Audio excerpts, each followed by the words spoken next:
فتح کا نشہ تو کچھ دیر میں اتر جاتا ہے، لیکن اچانک لگنے والے زخم ٹھیک ہونے میں خاصی دیر لگتی ہے، مگر وہ زخم ایسا لگا تھا جو اکثر نشتر بن کر جاگ اٹھتا ہے۔ اس کی کسک ہر دم دل میں محسوس ہوتی ہے۔ ایسے ہی دشمنوں کی سازشوں کا قصہ جو برسوں سے آستین کا سانپ بن کر ڈس رہے تھے، کتنی جنگیں لڑی، کتنا خون بہایا اور کتنے درد سہے۔ ہزارہ بدن پر، قبا پر ایسے زخموں کے پیوند اب بھی دیکھے جا سکتے ہیں۔ سلسلہ ہے کہ رکتا نہیں۔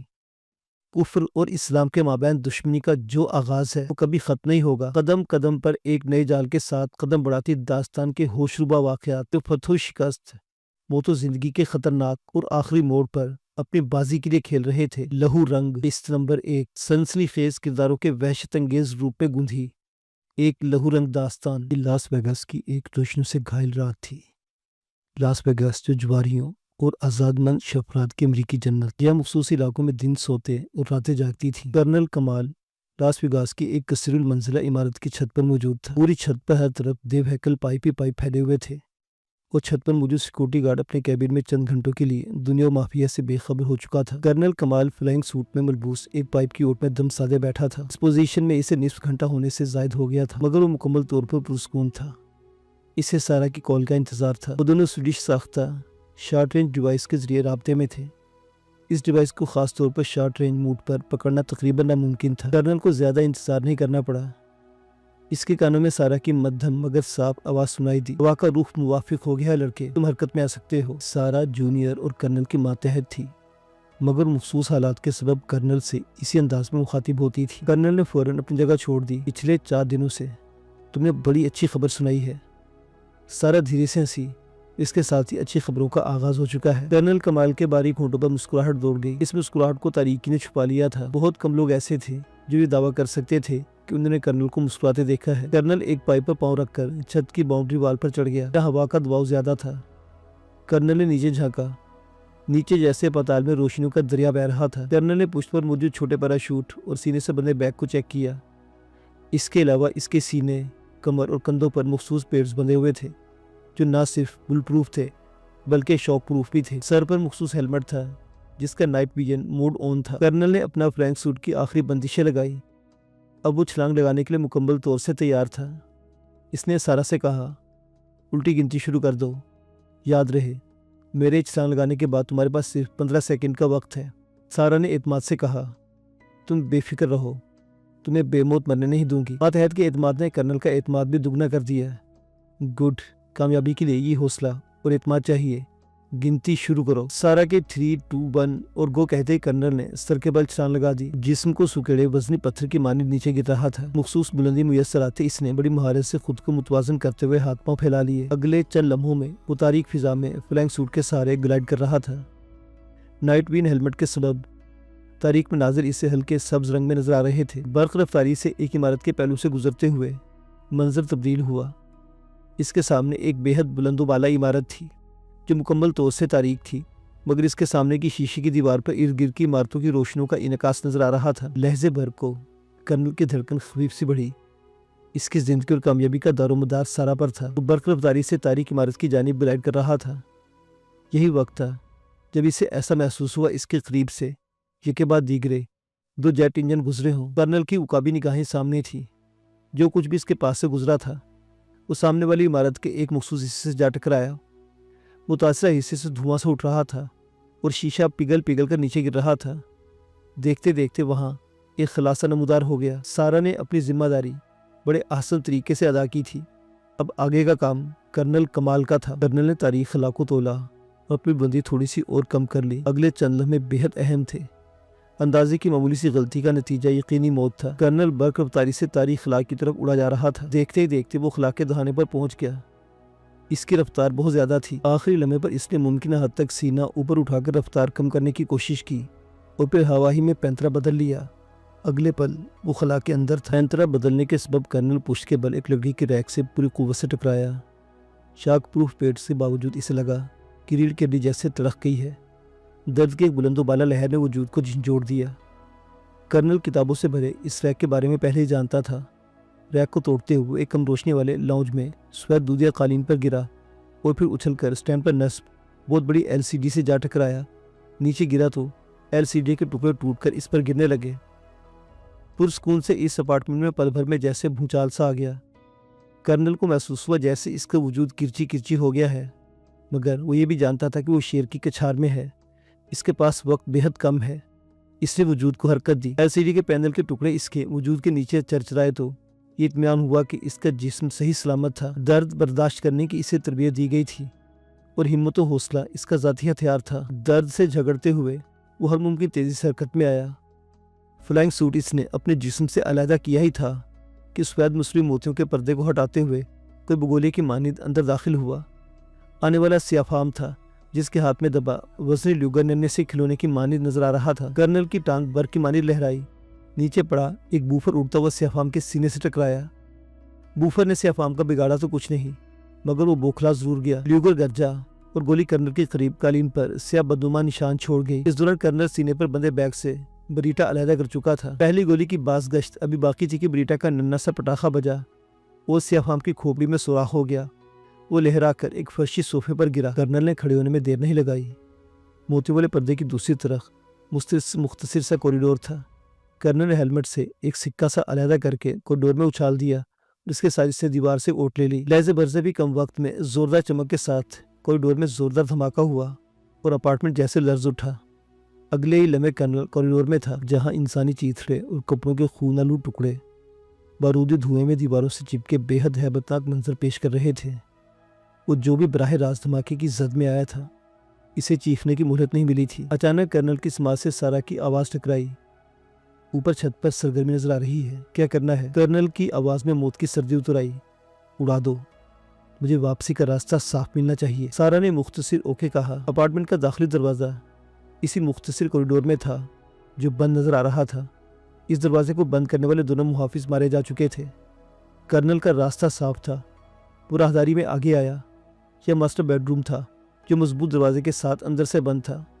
کرنل نے سینے والے بیگ سے ایک سیاہ ہیبتناک نظر آنے والا ڈبہ نکال کر دروازے کے ساتھ لگایا جو مقناطیس کے مانند دروازے سے چپک گیا۔ کرنل نے ایک ننے سے بٹن کو مسلسل 3 دفعہ دبایا اور پھر تیزی سے واپس لاؤنج کی طرف دوڑا۔ اس دوران اپارٹمنٹ کے داخلی دروازے پر کھٹ پٹ سی ہو رہی تھی۔ لاؤنج میں داخل ہوتے ہی کرنل نے ایک فرشی صوفے پر چھلانگ لگا دی۔ دوسرے صوفے پر مردہ سیاہ فام اپنی بے حد سفید ڈیلے والی آنکھوں سے دوسری دنیا میں جانے کسے دیکھ رہا تھا۔ اس کا منہ کھلا تھا اور پیشانی سے بہنے والا خون سیاہی مائل ہو کر کنپٹی اور گردن پر جمنے لگا تھا۔ کرنل نے اوندے منہ گر کر سر اور منہ کے گرد بازو لپیٹے ہی تھے کہ زوردار دھماکے نے اپارٹمنٹ کے دونوں دیوار ہلا دیے۔ دیوار پر لگی ایک پینٹنگ نیچے گری اور کرنل کے کان سنسنا اٹھے۔ یہی حرکت میں آنے کا وقت تھا۔ اس نے ٹٹول کر اتارا ہیلمٹ دوبارہ سر پر ایڈجسٹ کیا اور ایک بٹن دبا کر اس کے سامنے والا نائٹ ویژن گلاس سمیت دیا۔ اس دوران سیمنٹ اور کنکریٹ کے دھوئیں کا ایک بادل سا لاؤنج میں در آیا۔ کرنل بے دریغ اس بادل میں گھس گیا۔ کوریڈور میں یہ بادل اور بھی دبیز تھا۔ اس نے سانس روک کر دیکھا۔ داخلی دروازے کی طرف سے روشنی کی کرن نظر آئی۔ یہ کرن خطرے کی نشاندہی کرتی تھی۔ دروازے کو باہر سے کھول لیا گیا تھا۔ اس نے ہیلمٹ سے ایک اور سکہ نکال کر داخلی دروازے کی طرف اچھالا اور پھر ماسٹر بیڈ روم کی طرف دوڑا جہاں سے دروازہ اپنی بنیادوں سمیت غائب ہو چکا تھا اور اندر سے ایک سے زائد افراد کے کھانسنے کی آوازیں آ رہی تھی۔ کرنل فرش پر رول کرتے ہوئے بیڈ روم میں داخل ہوا اور اسی لمحے کوریڈور ایک اور دھماکے سے گونج اٹھا۔ بیڈ روم میں ٹیرس کی کھڑکیاں کھلی تھیں اور بارودی دھوئیں کی مقدار بہت زیادہ نہیں تھی۔ کرنل نے دیکھا ایک طویل قامت دبلا پتلا شخص شب خوابی کے لبادے میں ملبوس اور کھانستے ہوئے ایک نومر لڑکی پر جھکا ہوا تھا جو بیڈ کے نیچے بیٹھی بری طرح سے کھانس رہی تھی۔ طویل القامت شخص بدحواس نظر آتا تھا۔ بیڈ روم میں کرنل کی موجودگی کے احساس کے ساتھ ہی وہ لڑکی کو چھوڑ کر بیڈ کی دراز کے جھپٹا مگر دیر ہو چکی تھی۔ بریٹا سے نکلنے والی گولی اس کی ٹانگ پر لگی۔ وہ چیخ مار کر نیچے گرا تو نومر لڑکی پاپا پاپا کہتی اٹھ کر اس سے لپٹ گئی۔ اس دوران اس پر کھانسی کا حملہ بھی جاری تھا۔ کرنل نے پیچھے ہٹتے ہوئے باہر کوریڈور کا جائزہ لیا۔ دھماکوں سے تباہ حال کوریڈور ویران تھا۔ اندر کسی کو گھسنے کی جرات نہیں ہوئی تھی۔ اسی وقت ٹیرس کے اوپر سے لانگ رینج رائفل گرجی تو کرنل چونک گیا۔ اسی پل سارا کی سراسیمہ آواز ابھری، لانچر سیٹ کرنے سے پہلے مجھے دیکھ لیا گیا تھا، مجھ پر فائر آ رہا ہے۔ کرنل نے ہونٹ بھیجتے ہوئے کہا، فوراً وہاں سے نکلو۔ کیا کہہ رہے ہو؟ تم کیسے نکلو گے؟ سارا باقاعدہ گھبرا گئی۔ کرنل نے قدم آگے بڑھاتے پرسکون انداز میں کہا، فری فال اس پیراشوٹ کے ساتھ یہ ممکن نہیں ہوگا۔ وہ چلائی۔ کرنل مسکرایا، تم بھول رہی ہو، یہ علاقہ بڑے بڑے سوئمنگ پول سے بھرا ہے۔ اس کے ساتھ ہی اس نے دوسری گولی چلا دی۔ زخمی شخص جو دراز کی طرف گھسٹ رہا تھا دوبارہ چیخا، لڑکی زخمی شیرنی کی مانند کرنل پر جھپٹی۔ کون ہو تم اور میرے پاپا کو کیوں مار رہے ہو؟ کرنل نے اسے ایک بازو پر سنبھالا۔ تمہارا پاپا مجرم ہے بچے۔ اس کے ساتھ ہی اس نے ایک اور گولی چلائی جو ادھیڑ عمر کی کھوپڑی میں لگی۔ لڑکی کرنل کو چھوڑ کر باپ کی لاش سے لپٹ کر رونے لگی۔ کرنل نے ٹیرس کی بلندی سے نیچے چھلانگ لگا دی۔ جنرل گوریان کی موساد کی عین چھتری کے نیچے ہلاکت نے تل ابیب سے لے کر واشنگٹن تک جیسے قیامت برپا کر دی تھی۔ اسرائیلی شوق کی کیفیت میں تھے۔ اس طرح کی کارروائیاں موساد کا ترہ امتیاز تھی اور ان پر موساد کے ساتھ ساتھ اسرائیل کی سیاسی قیادت بھی فخر کرتی تھی، مگر اس دفعہ بانس الٹے بریلی کو چل پڑے تھے۔ جنرل گوریان امریکہ کے نجی اور خفیہ دورے پر تھا۔ بیوی طلاق کے بعد امریکہ میں مقیم تھی اور جنرل چند دن اکلوتی بیٹی کے ساتھ گزارنے کے لیے آیا تھا، مگر مارا گیا تھا اور مارنے والے کا پیغام بے حد واضح تھا: گھر میں گھس کر مارنا ہمیں بھی آتا ہے۔ امریکن ڈیسک کا موساد کا انچارج دانیال ساحر اپنے آفس میں تنہا سر تھامے بیٹھا تھا۔ جنرل گوریان کی حفاظت کی ذمہ داری اسی کی تھی، مگر وہ اپنی ذمہ داری نبھانے میں ناکام رہا تھا۔ جنرل گوریان کوئی عام فوجی جرنیل نہیں تھا۔ وہ سخت گیر پالیسی کا حامی ہونے کے ساتھ ساتھ غزہ پر مکمل کنٹرول اور ایران کو جوہری صلاحیت سے ہر قیمت پر روکنے کی ڈاکٹرن کا خالق بھی تھا۔ غزہ کو کھنڈر بنانے میں اس کا سب سے ہاتھ نمایاں تھا۔ فلسطینی معصوم بچوں کا قاتل اپنے عبرتناک انجام کو پہنچا تھا۔ اسرائیل میں 3 روزہ سوگ کا اعلان ہو گیا تھا اور پرچم سرنگو کر دیا گیا تھا۔ دوسری جانب فلسطین اور ایران میں اس خبر نے خوشیوں کے رنگ بکھیر دیے تھے۔ ابتدائی طور پر امریکہ اور اسرائیل نے اس کے ذمہ دار ایران کو قرار دے کر سنگین نوعیت کی دھمکیاں دینے کا سلسلہ شروع کر دیا تھا، جس کا ایران کی جانب سے بڑھ چڑھ کر جواب دیا جا رہا تھا۔ دانیال ساحر کا ریکارڈ بہت شاندار تھا، جس کے سبب ابھی تک اپنی سیٹ پر موجود تھا۔ موساد ہیڈ کوارٹر سے ایک طویل کال اس نے موصول کی تھی، جس کا لب لباب یہی تھا کہ اپنی سیٹ اور ساکھ بچانے کے لیے اسے جنرل گوریان کے قاتلوں کو جلد از جلد قانون کے دائرے میں لانا ہوگا۔ اس کی ہر ممکن مدد کے لیے موساد کے علاوہ FBI اور امریکن ہوم لینڈ سیکورٹی کا تعاون اور اعانت ہر پل میسر تھی۔ دانیال نے خود کو سنبھالا۔ قاتل بے شک اپنے کام میں غیر معمولی مہارت رکھتا تھا، مگر تھا تو ابھی امریکہ میں ہی۔ موساد کی مدد کے لیے ہوم لینڈ سیکورٹی کا فورنزک اور سائبر ونگ حرکت میں آ چکا تھا۔ اس کی جانب سے رپورٹ کسی بھی وقت متوقع تھی۔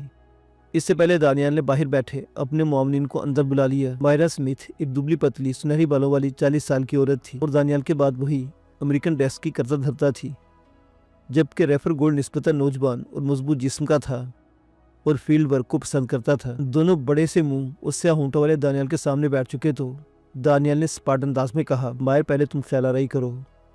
جنرل کی ہلاکت سے لے کر ہماری داخلی کمزوری اور ممکنہ غداری کے تناظر میں جو کہنا ہے کہہ جاؤ۔ مائرا دھیرے سے مسکرائی، میرا انداز ایسا جیسے چیٹ کو ٹاسک دے رہے ہو۔ خیر، میں تمہاری توقعات پر پورا اترنے کی کوشش کرتی ہوں۔ اس کے اس انداز پر ریفر کے ہونٹوں پر بھی بے نام سے مسکراہٹ دوڑ گئی۔ دانیال بھی قدرے پرسکون ہو گیا۔ مائرا کے چہرے پر سنجیدگی اتری اور وہ بولی: زیادہ توقع یہی ہے کہ ایران کے ساتھ حالیہ جھڑپ میں جس طرح ہم نے ان کی ٹاپ فوجی قیادت اور سرکردہ افراد کو نشانہ بنایا ہے، جنرل گوریان کا قتل اسی کا نتیجہ ہے۔ دوسرے لفظوں میں ہمارے سکوں میں ہمیں جواب دیا گیا ہے اور بڑی مضبوطی کے ساتھ دیا گیا ہے۔ ریفر نے برا سا منہ بناتے ہوئے دخل اندازی کی: تمہیں دشمن کے قصیدے پڑھنے کے لیے تو نہیں کہا گیا؟ مائرا نے اسے تیکھی نظروں سے دیکھا۔ جنرل کا قتل دشمن کو کمزور سمجھنے کا ہی نتیجہ ہے۔ ہم نے اپنے بہترین ایجنٹ، کثیر سرمایہ اور ذخیروں کی ایک فوج کے علاوہ سینکڑوں گھنٹوں کی محنت کے بعد ایران میں ٹارگٹ ہٹس کیے تھے اور کامیابی کا تناسب بھی محض 40% رہا تھا۔ عوام ایرانیوں کو دیکھ لو، ہمارے مضبوط ترین قلعے میں گھس کر جسے مارا ہے وہ نقصان ناقابل تلافی ہے۔ دانیال نے اس موقع پر مائرا کی حمایت کی۔ یہ ٹھیک کہہ رہی ہے۔ شاندار کارکردگی اور ناقابل یقین منصوبے کو کامیابی کے ساتھ مکمل کرتے ہوئے ایرانیوں نے ہمیں اپنی مضبوطی دکھائی ہے اور اب ہماری باری ہے کہ ہم جنرل کے قاتلوں کو کیفر کردار تک پہنچائیں۔ اور تم آگے بڑھو لڑکی، مائرا نے اس بات میں سر ہلاتے ہوئے کہا۔ یہ تو تقریباً طے ہے کہ جنرل کو نشانہ بنانے والے ایرانی ہی ہیں۔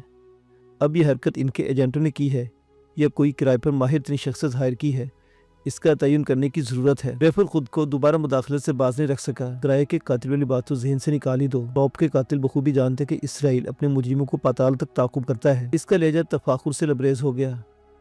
بلکہ موساد ایسے قاتلوں کو نہ صرف کام دیتی ہے بلکہ ان سے مخبی بھی لیتی ہے، اس لیے اپنا فوکس ایرانی ایجنٹوں پر ہی رکھو۔ مائرا بولی: میں یہاں تم سے متفق ہوں۔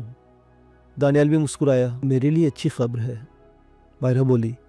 مثبت اختلاف رائے سے ہمیشہ نیا راستہ نکلتا ہے اور تم دونوں بخوبی جانتے ہو میں نے ہم عصر اور ماتحتوں کو نہ صرف اختلاف رائے کا حق دیا ہے بلکہ ان کی تعمیری رائے کو قبول بھی کیا ہے۔ دونوں نے مائرا کو سراہا تو وہ دھیمی مسکراہٹ کے ساتھ بولی: اب دوبارہ سے اصل کام کی طرف آتے ہیں۔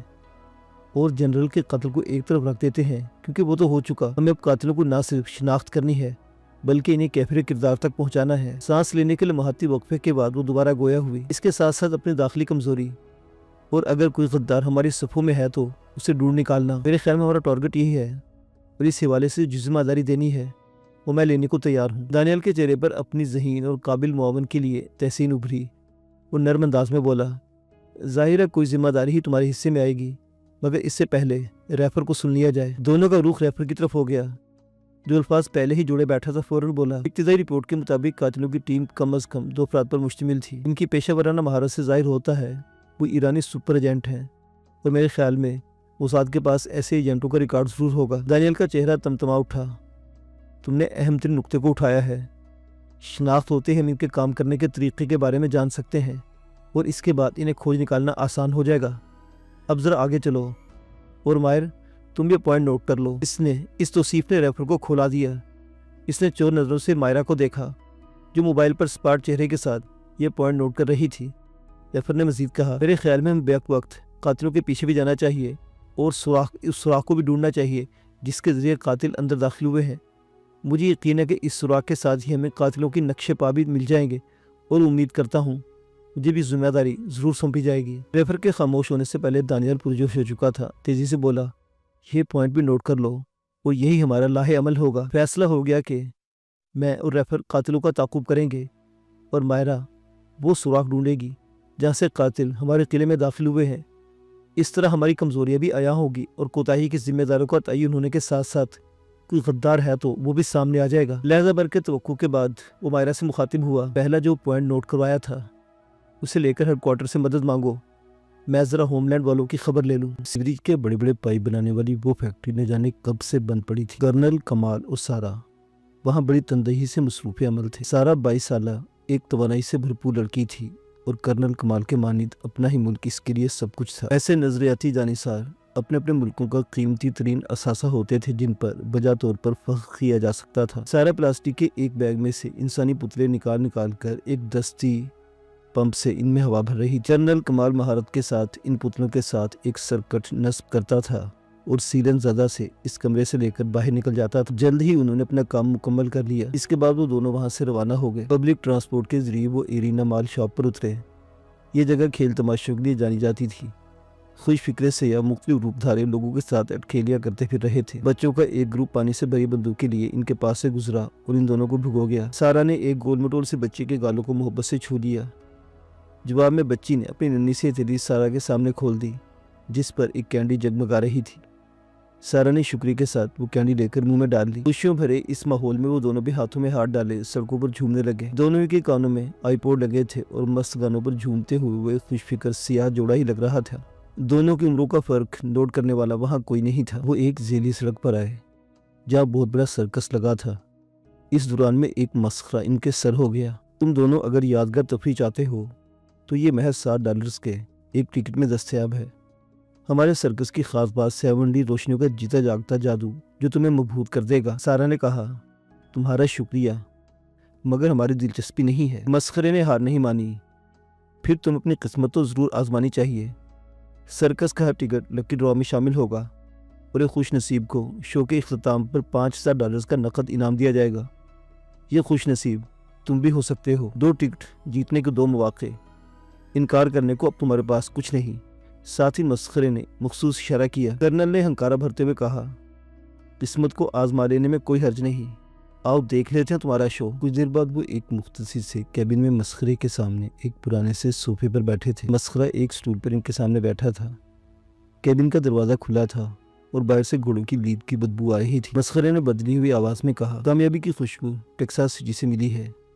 ایک ایرانی کھانوں کا ماہر شیف غائب ہو چکا ہے. اس دوران باہر سے گھوڑے ہی نہیں آنے کی آواز آئی تو مسخرہ اٹھ کر تیزی سے باہر نکل گیا. اس کی واپسی بھی اتنی ہی تیزی سے ہوئی. اس کے چہرے پر اطمینان دیکھتے ہوئے کرنل نے سپاٹ انداز میں کہا، تفصیل بتاؤ. مسخرے نے کہا، آپ کی گائیڈ لائن تھی کہ وہ ایرانی کھانوں کے بغیر نہیں رہ سکتا. ہم اقسام کے اشتہارات پر نظر رکھے ہوئے تھے. ٹیکساس کے پرنٹ میڈیا کے علاوہ الیکٹرونک میڈیا پر تواتر کے ساتھ ماہر ترین ایرانی شیف کی ضرورت کا اشتہار نظر آیا تو ہم اس جانب متوجہ ہوئے. ہمارے پوری طرح فعال ہونے سے پہلے الباقر نامی ایک ایرانی نیاز شیف منظر سے غائب ہو چکا تھا. یقین کے حد تک شبہ ہے کہ اسے اسرائیلیوں نے اپنے مہمان کے پاس پہنچا دیا ہے۔ مہمان کا لفظ مسخرے نے بڑے زہریلے انداز میں چبا کر ادا کیا تھا۔ کرنل کے چہرے کے عضلات سختی میں ڈھلے۔ تمہیں فعال ہونے میں تاخیر کیوں ہوئی؟ مسخرے کا چہرہ پن بھر میں دھواں ہو گیا، مگر وہ مضبوط لہجے میں بولا، آپ جانتے ہیں کہ ہم سینہ گزر سے کام چلا رہے ہیں۔ رابطے کی برق رفتاری میسر نہ ہونے کے سبب تاخیر ہے، مگر کیوں مل چکا ہے۔ یقیناً اگلی ملاقات میں آپ کو خوشخبری سنا دی جائے گی۔ کرنل نے ہونٹ بھیجتے اس بات میں سر ہلایا۔ دشمن ٹیکنالوجی میں واضح برتری رکھتا ہے۔ ذرائع ابلاغ اور ہمہ قسم کے مواصلاتی نیٹ ورک اس کے خاص ہتھیار تھے جن کے ذریعے اس نے بڑی کامیابیاں سمیٹی تھیں۔ اسی سبب کرنل ان ذرائع کا استعمال نہ ہونے کے برابر کر رہا تھا۔ کرنل نے اٹھتے ہوئے کہا، میں منتظر ہوں۔ دشمن رات کے بعد سے بھوکے بھیڑیوں کی مانند ہمارے تعاقب میں نکل چکا ہے۔ وقت بے حد کم ہے۔ مسخرہ بھی اٹھ کر کھڑا ہوا۔ میں جانتا ہوں، اور رات کی عظیم کامیابی کی مبارکباد دینا تو میں بھول ہی گیا۔ ساتھ ہی اس نے سارا کے سر پر ہاتھ رکھا۔ ہماری جیسی بیٹیوں پر امارت اسلامی کو ہمیشہ فخر رہے گا۔ سارا ہونٹ بھینچے مسکرا دی۔ کرنل نے مختصراً خیر مبارک کہنے کے بعد کہا، میرے خیال میں شو کا وقت ہونے والا ہے۔ معزز سامعین و ناظرین، داستان ابھی جاری ہے۔